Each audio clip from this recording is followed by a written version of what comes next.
Hello बच्चों, ज्ञान की नगरी काशी से मेडी ट्यूटोरियल का प्रणाम। मैं अखिलेश यादव आज आपको लेके चलता हूँ मैथ्स की दुनिया में, जहां आप बन सकते हैं भविष्य के इंजीनियर। चलिए बात करते हैं। आज हम जो है आज एक नए चैप्टर की बात करेंगे। अभी तक हमने प्रीवियस लेक्चर्स जैसे क्वाड्रेटिक इक्वेशन, डिटर्मिनेंट, ये सारे लेक्चर में उसको बना दिया है। आप लोग को मिल भी गए होंगे, कुछ बच्चे उससे पढ़ भी रहे हैं, बहुत अच्छा लगा, बच्चों ने दिया भी था अपना फीडबैक भी। आज हम एक नए चैप्टर के साथ आए। कुछ बच्चों का डिमांड था कि सर जो बच्चे 12th में पढ़ रहे हैं, सर 11th का कुछ चैप्टर रिवीजन करना चाहते हैं, तो आप प्लीज़ जो है सीक्वेंस सीरीज जो एक इम्पॉर्टेंट चैप्टर है आईटी के पॉइंट ऑफ व्यू से, बहुत ही इंपॉर्टेंट चैप्टर है, तो आज उसी चैप्टर का हम स्टार्ट कर रहे हैं। ठीक है, तो अभी तो आज बहुत बेसिक ही रहेगा, बट ठीक है, उस पर कुछ क्वेश्चन आज हम करेंगे जो अच्छे लेवल के क्वेश्चन होंगे, जो जेई में पूछे जा सकते हैं। चलिए आते हैं, बात करते हैं। आज हमारा चैप्टर जो है सीक्वेंस एंड सीरीज। अब ये सीक्वेंस एंड सीरीज है। सीक्वेंस एंड सीरीज के अंदर हमारे पास 4 चैप्टर आते हैं। जैसे नंबर 1, एक तो अरिथमेटिक प्रोग्रेशन आता है जिसको हम लोग एपी के नाम से जानते हैं।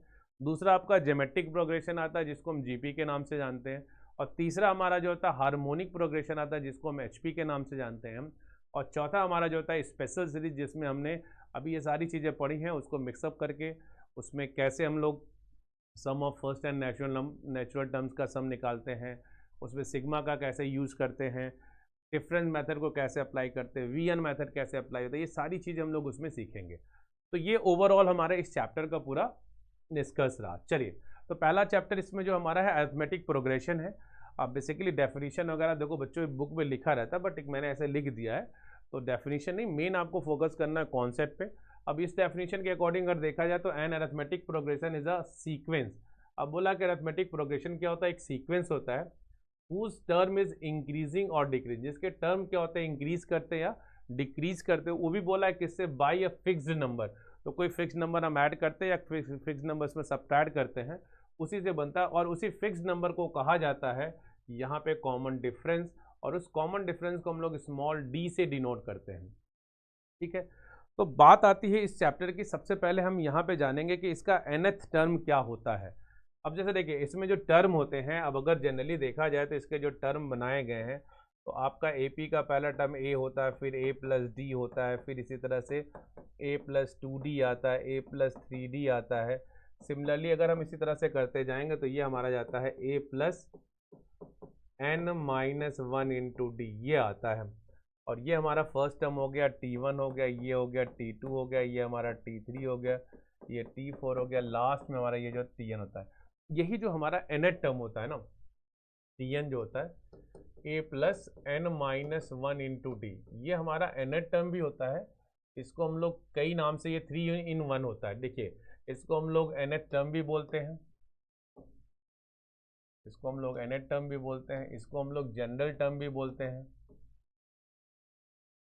इसको हम जनरल टर्म भी बोलते हैं, और इसको हम लोग जो है लास्ट टर्म के नाम पे भी जानते हैं। तो जब हमें लास्ट टर्म का फॉर्मूला यूज़ करना है तो भी हम यूज़ कर देते हैं, बस हम यहाँ पे Tn की जगह पे, इसकी जगह बस हम L यूज़ करते हैं। फॉर्मूला सेम ही रहता है, a plus n minus 1 into d same ही रहता है, बस हम यहाँ पे Tn की जगह L यूज़ कर देते हैं। अब देखिए a का मतलब क्या होता है, a का मतलब होता है किसी भी सीक्वेंस का या किसी भी सीरीज का पहला टर्म, वो आपका a कहलाता है। फर्स्ट टर्म जो होता है a होता है। डी क्या होता है, अभी हमने पढ़ा कि कॉमन डिफरेंस, जो फिक्स नंबर जो ऐड हो रहा है या जो सब्ट्रैक्ट हो रहा है, वो जो फिक्स नंबर, जब आप किसी दो नंबर को, वैसे जनरली अगर देखा जाए तो फिक्स नंबर यानी जो कॉमन डिफरेंस होता है, कॉमन डिफरेंस को हम लोग इस तरह से निकालते हैं। तो कॉमन डिफरेंस जो हमारा हो जाएगा उसको हम लोग निकालते हैं इस तरह से, small d, that will be equals to any term minus just preceding term, minus just preceding term. इस फॉर्मूले के थ्रू हम किसी भी कॉमन डिफरेंस, कोई भी सीक्वेंस दिया हो या कोई भी सीरीज दिया हो, उसका हम कॉमन डिफरेंस यहाँ से निकाल सकते हैं। ठीक, अब जैसे अगर मान लिया मेरे पास कोई सीरीज दिया है, उसको हम यहाँ पे any term minus just preceding term कर लेंगे तो अपने आप वो निकल आता है। ठीक, तो ये तो रहा अपना कॉमन डिफरेंस। अब इसी में बात करते हैं, ये तो nth टर्म जो हमने निकाला ये फ्रॉम बिगिनिंग है, स्टार्टिंग फ्रॉम बिगिनिंग, इसको हम लोग ये भी बोल सकते हैं nth term starting from beginning. लिखा नहीं रहा है ये, बिगिनिंग, स्टार्टिंग फ्रॉम बिगिनिंग। ठीक है, तो ये स्टार्टिंग फ्रॉम बिगिनिंग है। अब इसी तरह से अगर हमें निकालना हो nth term starting from and. तो जब हम एंड से निकालेंगे तो उसको जनरली हम लोग नाम दे देते हैं टी एन डैश, और टी एन डैश का मतलब यहाँ पे वो फॉर्मूला यूज करते हैं l minus n minus one into d. ये हमारा फॉर्मूला हम लोग यूज करते हैं, T n dash equal to l minus n minus one into d. तो इससे हम लोग जो होता है nth टर्म जो उसका हम लोग nth टर्म तो निकालते हैं, लेकिन ये एंड टर्म जो निकालते हैं हम लोग इसका जो है बैक से, मतलब पीछे से जो आपका nth टर्म क्या आएगा, इससे हम लोग इस फॉर्मूले के हेल्प से बहुत आसानी से निकाला था। या आप जैसे मान के भी करते हो, फर्स्ट टर्म उसको मान लिए, फिर वो एक तरीका होता ही है, बट इस फॉर्मूले पर रखने पर डायरेक्ट वो आ जाता है। चलिए अब यहाँ पे छोटी सी कुछ बातें हैं जिससे हम लोग नोट में इसको समझ लेते हैं कि यहाँ पे देखिए, अगर मान ली सपोज करिए आपके पास कोई भी तीन टर्म ए बी सी है, अगर ये बोल दे कि आर इन ए पी, अगर ये बोल देता है कि ये तीन टर्म है आपके ए पी में है, तो जाहिर सी बात है अगर ये ए पी में है तो इनका जो कॉमन डिफरेंस होगा वो सेम आएगा। अब उनका कॉमन डिफरेंस सेम आने का मतलब क्या, बी माइनस ए कर दूं मैं, और अगर सी माइनस ए कर दूं, सी माइनस बी कर दूं, तो देखिए इनका जो कॉमन डिफरेंस वो सेम आता है। तो अगर तीन टर्म अगर आपके ऐसे हैं, अगर उनका कॉमन डिफरेंस सेम आ गया तो इसका मतलब वो ए पी में, जैसे मान लीजिए अब मैं सपोज करें एग्जाम्पल के तौर पे मैं अगर यहाँ पे रख दूँ, मैंने यहाँ पे 2 ले लिया है, 4 ले लिया और 6 ले लिया। अब अगर मैं यहाँ पे 4 माइनस 2 करूँ या फिर मैं अगर 6 माइनस 4 करूँ, तो देखिए यहाँ भी 2 आएगा, यहाँ भी 2 आएगा, तो दोनों में आपका 2 2 आ रहा है। इसका मतलब कि हमारा कॉमन डिफरेंस सेम आ रहा है, यानी कि ये जो तीनों टर्म है वो किस में है, एपी में। इस पर जेई में भी क्वेश्चन वगैरह पूछा है, नॉर्मल है बट कभी कभी पूछ दिया है क्वेश्चन। ठीक है, चलिए आगे बढ़ते हैं इसी में। तो देखिए पहला क्वेश्चन एकदम बिल्कुल इसी पे ही है, ये पहला क्वेश्चन जो हमारा है ना एकदम इसी पे दिया ही हुआ है। अब ये दिया है ना कि आपका x प्लस 1 3x और 4x plus 2 are first 3 terms, ये शुरू के 3 टर्म्स है of an AP, then its fifth term क्या है। अब इसका फिफ्थ टर्म क्या आएगा, अब हमको इसके लिए पहले x निकालना पड़ेगा। भाई x निकालने के लिए क्या करेंगे, x निकालने के लिए हम लोग वही काम करेंगे जैसे हम यहाँ पे कर लें। अभी हमने बोला कि ये एपी बोला है ना, first 3 terms of an AP, इसका मतलब ये पहले बोल दिया है ये एपी में है ही। अगर ये एपी में है तो जाहिर सी बात है इनका कॉमन डिफरेंस क्या आएगा, सेम आएगा। तो सेकेंड टर्म में से आप फर्स्ट माइनस कर दीजिए तो 3x माइनस ऑफ क्या हो जाएगा x प्लस 1, और फिर आप कर दीजिए क्या 4x प्लस 2 में से आप इसको माइनस कर दीजिए 3x। तो सॉल्व करने के बाद अपने पास यहाँ पे आ जाएगा क्या 2x आ जाएगा, और ये हो जाएगा -1, और यहाँ से 4x माइनस 3x यानी कि x हो जाएगा, ये हो जाएगा +2। तो यहाँ से आपके पास x इक्वल टू कितना आ जाएगा, 3 आ जाएगा। अब देखिए x आपका 3 आएगा, अब जैसे यहाँ पे पुट करोगे तो पहला टर्म आपका क्या आ जाएगा 4 आ जाएगा, फिर आपका क्या आ जाएगा 9 आ जाएगा, फिर आप यहाँ पे रखोगे 4 3 12 प्लस 2 यानी कि 14 आ जाएगा। अब आप यहाँ पे देखो ये थर्ड टर्म आपके आ गए, 3 टर्म शुरू के आ गए। अब भाई जाहिर सी बात हमारा फर्स्ट टर्म क्या हो गया 4 हो गया, और इसका जो कॉमन डिफरेंस निकालेंगे तो 9 माइनस 4 करेंगे तो 5, या 14 माइनस 9 भी करेंगे देखो तब भी 5 ही आएगा। ठीक, तो ये तो हमारा कॉमन डिफरेंस आ गया। अच्छा, अब कॉमन डिफरेंस अगर ये आ गया है तो इसका मतलब ये हो गया कि अब यहाँ पे हम ये देख सकते हैं कि एक तो ऐसे हम नॉर्मली 5 ऐड कर ले तो अपने आप मिल जाएगा। देखो अब जैसे क्या होगा 4 प्लस 5 9 आ गया, 9 प्लस 5 14 आ गया, 14 प्लस 5 करेंगे 19 आ जाएगा, और 19 प्लस 5 करेंगे तो आपका आ जाएगा 24 आ जाएगा। या आपका फिफ्थ टर्म बोला इसमें, तो फिफ्थ टर्म मतलब हम क्या लिख देंगे T5 लिख देंगे, और ये लिख देंगे a प्लस 4d। अब आपको a भी पता है, आपका a कितना है 4 है, प्लस 4, और d आपका इतना आ रहा था यहाँ पे 5 आ रहा था, तो आप देख सकते हैं यहाँ पे ये 4 हो जाएगा, ये हो जाएगा 20, और आपका आंसर क्या आ जाएगा 24। तो ये हमारा फिफ्थ टर्म हो जाएगा। ऐसे कर लो, या 5 आप ऐड कर लो 2 टाइम्स और कर लो, आपका आंसर आ ही जाएगा। ठीक है, तो मतलब नॉर्मल है। देखो बस हमने बोला कि 3 नंबर, अब उसने बोल ही दिया है क्वेश्चन में कि तीनों यार एपी में है, तो जब तीनों एपी में तो जाहिर सी बात इनका कॉमन डिफरेंस क्या आएगा, सेम ही आएगा। अब जब कॉमन डिफरेंस सेम आएगा तो हमने उसी को प्रोसीड किया यहाँ पे, और हमें x की वैल्यू मिल गई, बस x की वैल्यू हमने उठा के रख दिया। अब जो 3 टर्म्स आए वो सच में दिख रहे हैं एपी में, अब एपी में तो हमें इसका फिफ्थ टर्म चाहिए, वो निकाल ही लेंगे यहाँ पे। ठीक है, चलो आगे बढ़ते हैं। आगे आता है, देखो हमारे पास दिया कि find the term of the series. ये क्वेश्चन बहुत ही अच्छा है, find the term of the series.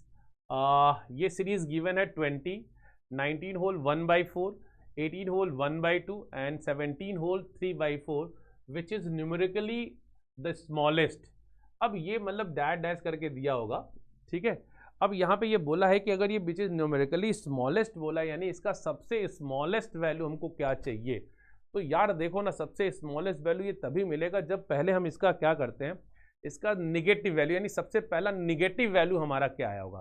तो सबसे पहला निगेटिव वैल्यू के लिए हमें क्या करना पड़ेगा, अब निगेटिव के लिए हमें यहाँ पे मानना पड़ेगा कि सपोज दैट, अगर हम यहाँ पे मान लें कि लेट nth टर्म इज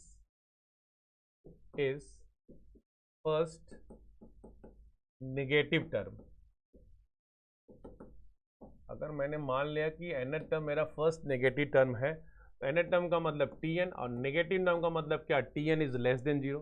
भाई तभी तो आपका जब nth टर्म को आपने नेगेटिव माना तो जाहिर सी बात उसकी वैल्यू क्या होना चाहिए, लेस देन जीरो। और फॉर्मूले के थ्रू अगर हम देखें तो हमें पता है कि a plus n minus one into d which is less than zero. ए देखो अपन को पता है, ए की जगह पे 20 है, प्लस n नहीं पता है उसी को निकालना है, n माइनस वन हो जाएगा। और d की जगह देखिए, अब हम इसको सॉल्व करेंगे और यहाँ से अपना d निकालेंगे। अच्छा, d निकालने से पहले एक चेक कर लेते हैं, ये हमारे पास कितना हो जाएगा, कोई भी दो वैल्यू निकाल लो आप, 20 कर लो यहाँ पे, और ये 20 माइनस 9 चौक 36, और ये हो जाएगा 6 हो जाएगा, और ये हो जाएगा 4 एक 4 एक 5, यानी कि 56 प्लस 1 57 अपॉन 4 हो जाएगा, और ये हो जाएगा आपका 80। तो 80 माइनस 57 डिवाइडेड बाई 4। अब यहाँ से हम इसको सॉल्व कर लेंगे तो ये अपने पास आ जाएगा, 10 से 7 गया 3 हो जाएगा, और यहाँ पे आपके पास आ जाएगा 7 में से 5 गया यानी कि 2, तो 23/4 आ जाएगा। 23/4 आ जाएगा अपने पास इसका जो कॉमन डिफरेंस। ये तो हमने मान लो फर्स्ट निकालनी, हमको तो इसमें से इसको माइनस करना है ना। तो 57/4 माइनस, क्योंकि एनी टर्म देखो मेरा ये होगा, any term minus just preceding term. तो 57 माइनस 20 अगर हम करते हैं तो यहाँ पे हमारे पास आएगा 57, और ये हो जाएगा 57, ये सही आ रहा है, 9 चौक 36 और 36, 4 3 7 76 प्लस ये आएगा 77 आएगा, तभी तो ये गलत आंसर आ रहा है। चलिए यहाँ पे ये 77 कर लेते हैं ना, 77/4। अब इसको क्या करेंगे, any term minus just preceding term, यानी कि हम यहाँ पे एक काम करते हैं, 77/4 और ये माइनस आपका हो जाएगा 20, यानी कि 77 माइनस 80 डिवाइडेड बाई 4, तो आंसर विल बी -3/4। यानी हमारा जो डी आ रहा है ना वो -3/4 आ रहा है। ठीक है, यहाँ पे रख लेते हैं। अब ये आ जाएगा अपने पास -3/4 विच इज लेस देन 0। इसको और कैलकुलेट करते हैं तो ये हो जाएगा आपका 80 हो जाएगा, -3n, और ये हो जाएगा +3 लेस देन 0, यानी कि अपने पास हो जाएगा कितना, 83 -3n which is less than 0। तो यहाँ पे देखिए इनइक्वालिटी चल रही है, इसका मतलब यहाँ माइनस साइन से मल्टीप्लाई करेंगे तो 3n -83 इज ग्रेटर देन 0, यानी कि 3n इज ग्रेटर देन 83, यानी कि अपने पास जो आंसर यहाँ से आएगा तो n इज ग्रेटर देन 83/3। तो यानी n इज ग्रेटर देन आपका आ जाएगा ये 3 2 जा 6 हो जाएगा, और 6 अगर हो गया तो यहाँ बच गया 23 का मतलब ये हो जाएगा 3 से 21, यानी कि 21 ये आ जाएगा। तो इस तरह से 27 समथिंग, मतलब अगर आप यहाँ पर डिवाइड भी कर लो तो देखो ये आ जाएगा क्या, 3 2 जा 6 आ जाएगा, यहाँ बचेगा 2, ये 23 हो जाएगा, और ये हो जाएगा 3 7 जा 21, और यहाँ बचेगा 2, तो ये 2 होल 1 मतलब 2/3, यानी ऐसा कुछ आएगा। यानी कि इसकी वैल्यू आ रही है n इज ग्रेटर देन 27, यानी 27 से कुछ ग्रेटर है। अब अगर 27 से कुछ ग्रेटर है तो जाहिर सी बात हमें तो वो वैल्यू चाहिए, यानी n इक्वल टू क्या हो जाएगा 28, यानी कि हमारा जो 28th टर्म होगा वो फर्स्ट नेगेटिव टर्म होगा। तो यार अगर वो फर्स्ट नेगेटिव, तो उससे पहले वाला जस्ट टर्म जो होगा वो हमारा न्यूमेरिकली क्या होगा, स्मॉलेस्ट टर्म होगा, यानी कि हम T27 निकाल लेते हैं। अब जब T27 निकालेंगे तो ये हो जाएगा अपने पास कितना, 26, ये हो जाएगा अपने पास 26D, तो यहाँ पे अपने पास आ जाएगा 26D आ जाएगा। अच्छा ए की जगह पे क्या है अपने पास, ए अपना फिर से वही 20 ही है, प्लस 26 और डी की जगह आ रहा है -3/4। इन सबको मिटा देते हैं।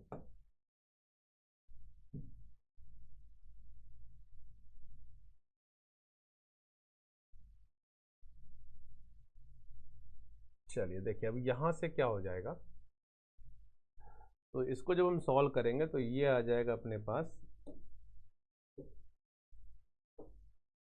ये 20 ही रहेगा और यहाँ से हो जाएगा ये 13 हो जाएगा, ये हो जाएगा 2, यानी कि ये आ जाएगा 13×3 = 39 -39/2 हो जाएगा और ये 40 होगा, 40 में से यानी कि 1/2, यानी हमारा जो T27 टर्म आएगा ना वो 1/2। तो यही हमारा क्या होगा, न्यूमेरिकली स्मॉलेस्ट टर्म हो जाएगा, क्योंकि इसमें देखिए पूछा क्या है, which is the numerically smallest. तो न्यूमेरिकली स्मॉलेस्ट टर्म, तो सबसे स्मॉलेस्ट टर्म हमारा यही हो जाएगा 1/2।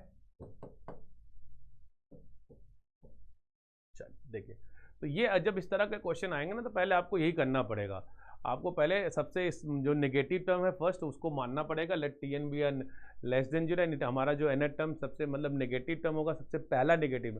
तो आपने वहाँ से निकाल लिया कि कौन सा टर्म होगा, वो दिख गया।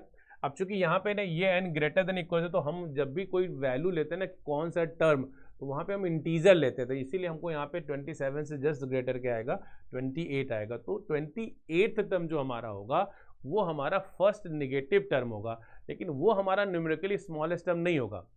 हमारा न्यूमेरिकल टर्म जो आपका आप जब सॉल्व करोगे तो उसके बाद, क्योंकि अब जब नेगेटिव है नेगेटिव भी बढ़ता जाएगा, तो सबसे स्मॉलेस्ट जो आएगा, जो नेगेटिव के जस्ट पहले वाला टर्म होगा वो हमारा सबसे स्मॉलेस्ट टर्म होगा। ठीक है, चलिए, क्योंकि देखो जब आप डिक्रीज कर रहे हैं तो वो घट रहा है, तो घटता है तो वो सबसे स्मॉलेस्ट टर्म सबसे नेगेटिव के जस्ट पहले वाला टर्म आता है। चलिए आगे बढ़ते हैं।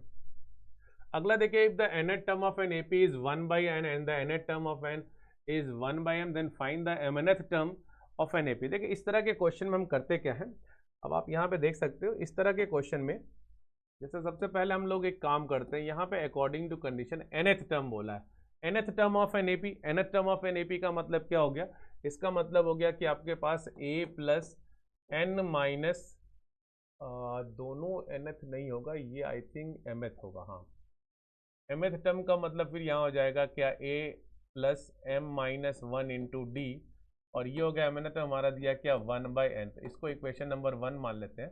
और nth टर्म हमारा हो जाएगा क्या, a plus n-1 into D, और ये हमारा आंसर दिया 1/m, ये हमारा सेकेंड आंसर हो जाएगा। अब दोनों को सब्ट्रैक्ट करते हैं, जब भी सब्ट्रैक्ट करें ये माइनस ये माइनस ये माइनस, ये आपका कैंसिल आउट हो जाएगा, और यहाँ से जब आप करोगे सॉल्व तो ये आ जाएगा m-1 -n +1, वो कट जाएगा तो m-n इंटू डी आ जाएगा, और ये आ जाएगा आपके पास 1/n अपॉन 1/m हो जाएगा, तो m-n इंटू डी हो जाएगा, और यहाँ पे क्या हो जाएगा, mn आपका एलसीएम हो जाएगा, तो ये भी क्या होगा m-n, ये कट जाएगा, तो d की वैल्यू क्या आ जाएगा 1/mn, d की वैल्यू 1/mn, तो हमारा d तो आ गया 1/mn।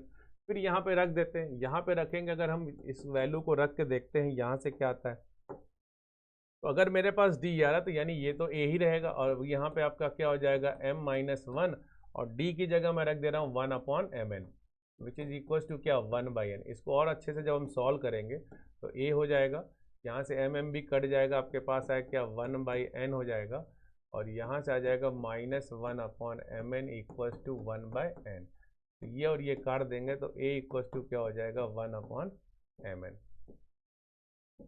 a भी देखिए आपका 1/mn आ गया, d भी आपका 1/mn आ गया। इसका मतलब हमसे पूछा क्या गया है, हमसे पूछा गया mnth टर्म। अब अगर हम mnth टर्म की बात करें तो इसका मतलब क्या, Tmn equal to a plus mn-1 into d, put कर लेते हैं, a की जगह 1/mn प्लस mn-1, और d की जगह भी आपका 1/mn। यहाँ से हम सॉल्व करेंगे तो ये मेरे पास हो जाएगा क्या 1/mn हो जाएगा, यहाँ से भी सॉल्व करेंगे तो ये हो जाएगा +1, और यहाँ आ जाएगा -1/mn, ये और ये कट जाएगा, और आपका आंसर क्या हो जाएगा 1, यानी इसका हमारा जो mnth टर्म हो जाएगा वो कितना हो जाएगा 1 हो जाएगा। तो यही हमसे पूछा गया था कि इसका mnth टर्म क्या होगा। ठीक, चलिए आगे बढ़ते हैं।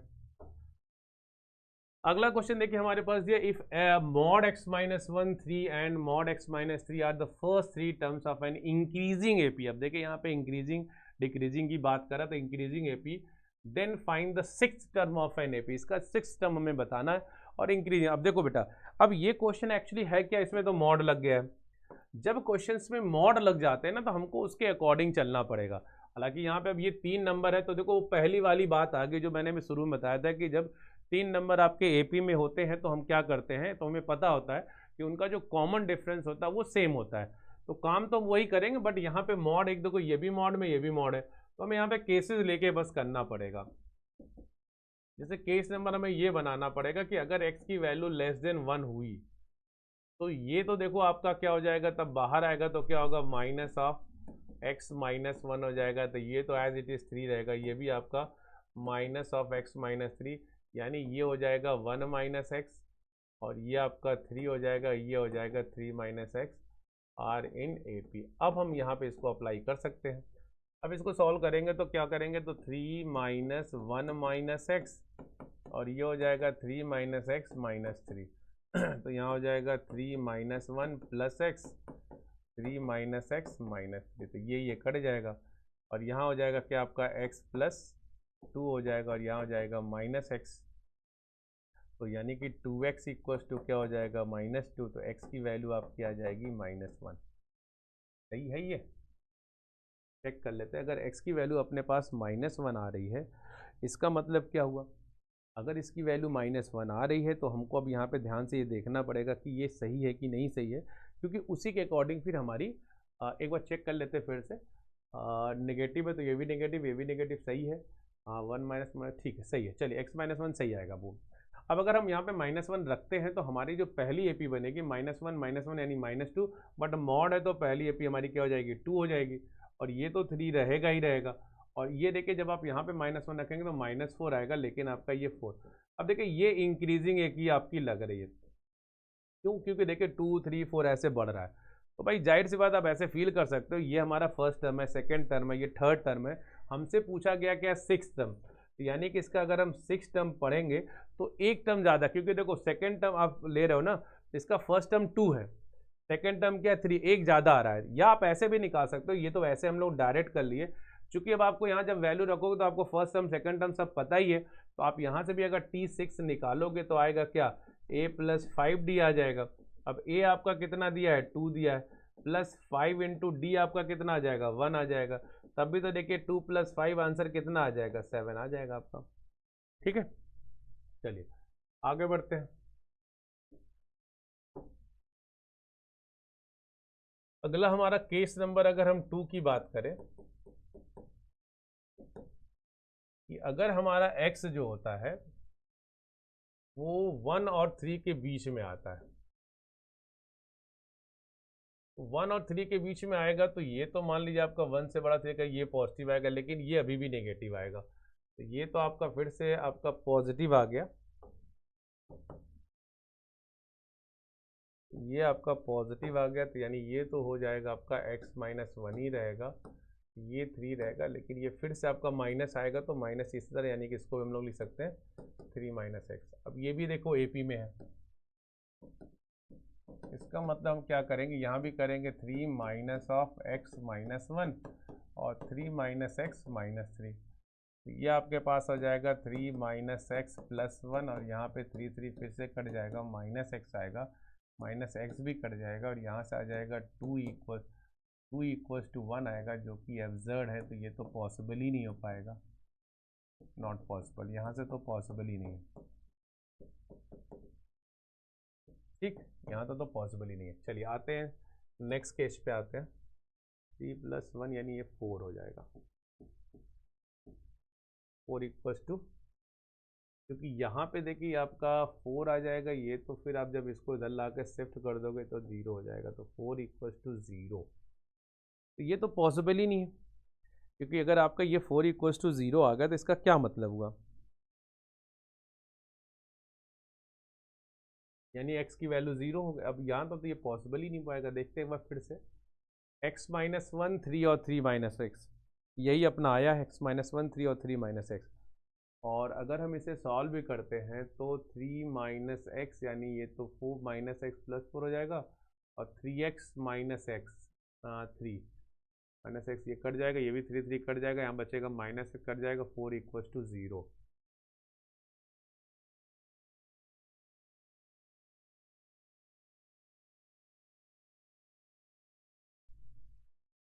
तो इसका मतलब क्या होगा, ये तो फिर एब्जर्ड वाली कहानी हुई। अगर ये थोड़ा सा लग रहा है कुछ डाउटफुल वाली कंडीशन, x माइनस वन पहला टर्म है, फिर 3 है, फिर 3 माइनस एक्स है, तो 3 minus of x minus one minus x that is plus 1 सही है। 3 माइनस एक्स और ये माइनस 3 ये भी कट जाएगा, माइनस एक्स सही है, माइनस करें 4 इक्वल टू, ठीक है, एब्जर्ड है। यानी ये केस तो पॉसिबल है नहीं, अब जो भी उसमें कैलकुलेशन है, बट ये पॉसिबल नहीं है। चलिए आते हैं नेक्स्ट पे, थर्ड केस लेते हैं। केस नंबर 3 हमारा जो है वो आ जाएगा x इज ग्रेटर देन 3। अब अगर हम 3 या 3 से बड़ा लेते हैं यहाँ पे, तो देखिए यहाँ पे क्या होगा, सब कुछ पॉजिटिव है, वो भी पॉजिटिव आएगा, यानी ये हो जाएगा x माइनस वन, ये 3 हो जाएगा, और ये आपका हो जाएगा x माइनस 3। तो यहाँ से जब सॉल्व करेंगे 3 times of x minus one, और ये हो जाएगा आपका x माइनस 3 फिर से माइनस 3, हाँ x माइनस 3 फिर से माइनस 3 हो जाएगा, तो ये हो जाएगा 3 माइनस एक्स प्लस 1, और यहाँ पे x माइनस 6 हो जाएगा। तो अपने पास यहाँ से बन गया 4 minus x equals to x minus 6, तो उसको उधर भेजेंगे तो 2x हो जाएगा, और इधर ये आपका आ जाएगा, तो ये हो जाएगा 10, तो x की वैल्यू आपकी आ जाएगी 5।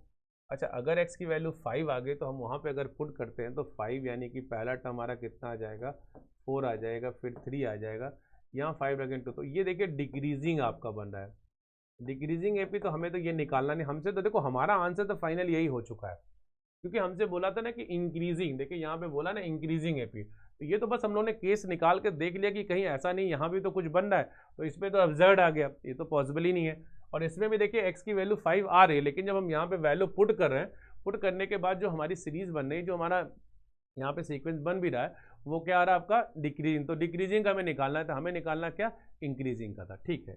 चलिए आगे बढ़ते हैं। नेक्स्ट हमारे पास है if a1 a2 a3 dot dash an are in AP which where ai is greater than 0 for all i then show that इतना बराबर 1 upon root a1 plus 1 upon ये रूट a2 है, plus 1 upon root a2 plus 1 upon ये root a3 है। ऐसे ऐसे करते जाओगे, ये है आपको ये लाना है। अब देखो बेटा, ये क्वेश्चन जो है ना IIT एडवांस में पूछा है, मेंस में भी पूछा है, तो बहुत ही इंपॉर्टेंट क्वेश्चन है, और इसकी लॉजिक बहुत सिंपल होता है, इसमें ऐसा कुछ नहीं कि बहुत दिमाग नहीं लगाना होता, बहुत ही नॉर्मल तरीके से इसको करते हैं हम लोग। अब जैसे देखो यहाँ पे देखा है ना, ये सारे दिया किस में है, ये सब AP में दे रखा है। अब अगर ये AP में दे रखा है तो जाहिर सी बात है, देखो चाहे हम A2 माइनस A1 कर लें, हम A3 माइनस A2 कर लें, हम A4 माइनस A3 कर लें, और equals to dash dash dash dash यहाँ पे हम कर लेंगे AN माइनस AN माइनस 1। तो इस केस में हमारा आंसर देखो हमेशा क्या आएगा, इसका कॉमन डिफरेंस D आएगा, मतलब क्योंकि बोल रखा है ना ये आपका AP में, तो अब हमें पता तो है नहीं, नंबर तो है नहीं कि पता चल जाएगा कि यार यही आना है, तो इसलिए क्या करेंगे हम इनका बस सब्ट्रैक्ट करके देख लेते हैं। अब ये बोला है तो इसका मतलब जाहिर सी बात है सबका कॉमन डिफरेंस तो D आएगा, चलो हमने D मान लिया। अच्छा, अब इसकी कहानी ये है ना, जैसे हमारा पहला टर्म जो दिया है 1 upon root A1 plus root A2, तो ऐसा करते हैं A2 पहले कर लेते हैं, A1 को बाद में कर लेते हैं ना, यहाँ पे बस ये A1 कर लेते हैं और इसको ना रैशनलाइज कर देते हैं, तो root A2 minus root A1 divided by root A2 minus root A1 and plus 1 upon यहाँ भी क्या होगा root A3 plus root A2 into root A3 minus root A2 divided by root A3 minus root A2 plus dot dot dot dash ऐसे करते जाएंगे। इस पे भी देखिए आपके पास वही आएगा 1 upon root AN plus root AN minus 1 into root AN minus of root AN minus 1 divided by root AN minus root AN minus 1, ये हो जाएगा। अब इसको जब हम सॉल्व करेंगे तो देखिए होगा क्या हमारे पास, नीचे वाला जो टर्म आएगा ये जब सॉल्व करेंगे हम, तो यहाँ बचेगा root a two minus root a one और डिवाइडेड बाई बचेगा क्या, a two minus a one आ जाएगा ये, a two minus a one, और प्लस ऊपर में भी आपके पास देखिए root a three minus root a two और डिवाइडेड बाई नीचे बन जाएगा क्या, a three minus a two, plus यहाँ पे आपके पास आ जाएगा root a n minus root a n minus one और नीचे में बन जाएगा ए एन माइनस वन। अब देखो यहाँ पे ना हमने सबको डी माना है, root a two minus a one इसकी वैल्यू भी डी, तो यहाँ भी देखो ये डी हो जाएगा, इसको भी हम डी मान लेंगे और इसको भी हम यहाँ क्या मान लेंगे, डी मान लेंगे। अब सब में से क्या करो ना, डी को कॉमन ले लो, वन अपॉन डी कॉमन ले लेते हैं, तो क्या बच जाएगा आपके पास, root a two minus root a one plus root a three minus root a two और प्लस डैश डैश डैश, यहाँ भी हो जाएगा क्या, root a n minus root a n minus one. ठीक, तो देखिए होगा क्या ना, यहाँ पे ना सारे टर्म आपके कैंसिल आउट हो जाएंगे, ये रूट ए टू कट जाएगा माइनस से, इसी तरह से रूट ए थ्री भी किसी माइनस से कट जाएगा, और फिर लास्ट में ना ये टर्म, इससे पहले एक टर्म लेते अगर हम, तो ये वाला भी इससे कट गया होता। तो कुल मिला के जो अपने पास अब बचता ना, ये वन अपॉन डी बचेगा, और न्यूमरेटर में अपने पास बस ये बचेगा root a n minus root a one, यही बचेगा जब इसको हम पूरा सॉल्व कर लेंगे। तो देखिए आगे फिर क्या करना पड़ेगा, इतने से काम चलेगा नहीं, हमको तो लाना क्या है, हमको तो लाना n minus one upon root a one plus a n. अब देखो हमारे पास तो नीचे में आपका root a one plus a n आना चाहिए, तो एक काम करते हैं, अभी हमारे पास जो आया है यहाँ पे सॉल्व करने के बाद हमारे पास यहाँ पे आ गया है root a n minus root a n minus one and divided by अपने पास डी आ गया। एक बार इसको क्या करते हैं ना, फिर से रेशनलाइज कर देते हैं, ये फिर से एक बार करेंगे a n minus one divided by root a n. एक सेकेंड, यहाँ बचा क्या था, अच्छा ये ए वन बचा था, ए एन माइनस ए वन, तो यहाँ पे आप करोगे ये root a n minus a one बचा था, यहाँ भी आप इससे रेशनलाइज कर दो ए वन, ये भी हो जाएगा रूट ए वन ही हो जाएगा। तो देखिए डिनोमिनेटर वाला पार्ट तो आ गया, लेकिन न्यूमरेटर वाला भी अगर आप देखोगे ध्यान से तो ए माइनस भी ए प्लस भी, तो यानी अगर हम इसको सॉल्व करेंगे तो ए स्क्वायर यानी कि क्या हो जाएगा, ए एन हो जाएगा माइनस ए वन आ जाएगा, नीचे डिवाइडेड बाई टू आ जाएगा, ये क्या आएगा root a N plus root a one.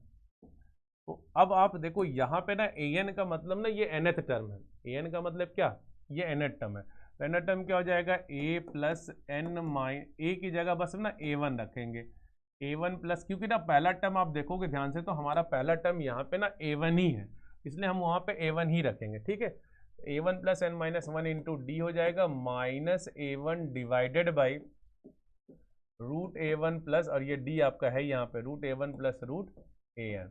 अब देखिए प्लस ए वन ये कट जाएगा, डी से डी भी कट जाएगा, और आपका आंसर यहाँ से आ जाएगा n minus one upon root a one plus root a n, ये आपका फाइनल आंसर है, यही देखिए हमको लाना था।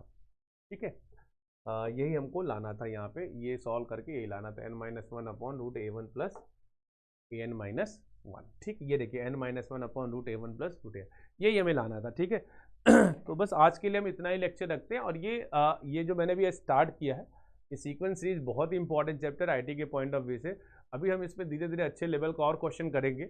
आज मैंने इसमें 2 क्वेश्चन आईटी जेईई के किए हैं, और आगे भी हम इसको करते रहेंगे इसी तरह के क्वेश्चन। ठीक है, चलो बच्चा, ओके, गुड बाय।